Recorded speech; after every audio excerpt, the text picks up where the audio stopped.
Hello, അപ്പോൾ ഞാൻ ഇന്ന് കാണിക്കാൻ പോകുന്നത് എൻ്റെ ഒരു മോർണിംഗ് റുട്ടീനാണ്. എൻ്റെതായിട്ടുള്ള റുട്ടീനാണ് കാണിക്കാം. രാവിലെ എണീക്കുന്നു, ഞാൻ ഫേസ് നല്ലോണം വാഷ് ചെയ്യും, ക്ലെൻസർ ഉപയോഗിക്കും. ചില ദിവസം ക്ലെൻസ് ചെയ്യും, ചില ദിവസം ക്ലെൻസ് ചെയ്യില്ല, ചിലപ്പോൾ ഫേസ് വാഷ് മാത്രം ഉപയോഗിക്കും. പക്ഷേ ഫേസ് വാഷ് ഞാൻ എന്തായാലും ഞാൻ ഉപയോഗിക്കുന്നത് അത് ഞാൻ ഒത്തിരി സ്കിപ്പ് ചെയ്യാത്ത കാര്യമാണ്. അത് ലിമിറ്റ്. ഫസ്റ്റ് ഞാൻ പ്ലമ്മിൻ്റെ ഒരു ടോണറാണ് ഉപയോഗിക്കുന്നത്. അപ്പോൾ അത് ഞാൻ കുറച്ചായിട്ടുള്ള ഞാൻ ടോണർ യൂസ് ചെയ്യാത്ത ആളാണ്. ഞാൻ ഫസ്റ്റ് ടൈമാണ് ടോണർ ഉപയോഗിക്കുന്നത്. ഫസ്റ്റ് നമുക്ക് നിയാസിനിമേറ്റ് ടോണർ എടുക്കാം. Okay please. അപ്പോൾ ഇത് പ്ലമ്മിൻ്റെ നിയാസിനിമേറ്റ് ടോണർ.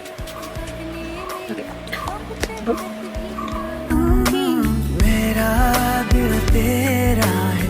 ഡോക്ടറിൻ്റെ നിയാസിനിമേറ്റ് 10% നിയാസിനിമേറ്റ് ഇത് ഞാൻ കാണിച്ചാൽ ഇപ്പം ഞാൻ യൂസ് ചെയ്യുന്നതാണ്. ഫസ്റ്റ് ഞാൻ കുറച്ചെടുത്തിട്ട് ഒരു 1 to 3 ഡ്രോപ്സ് ഞാൻ ലൈനാക്കാം.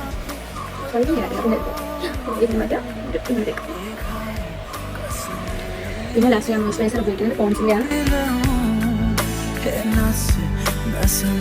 അത് മസാല കേട്ടോ ഇതിനകത്തേക്ക്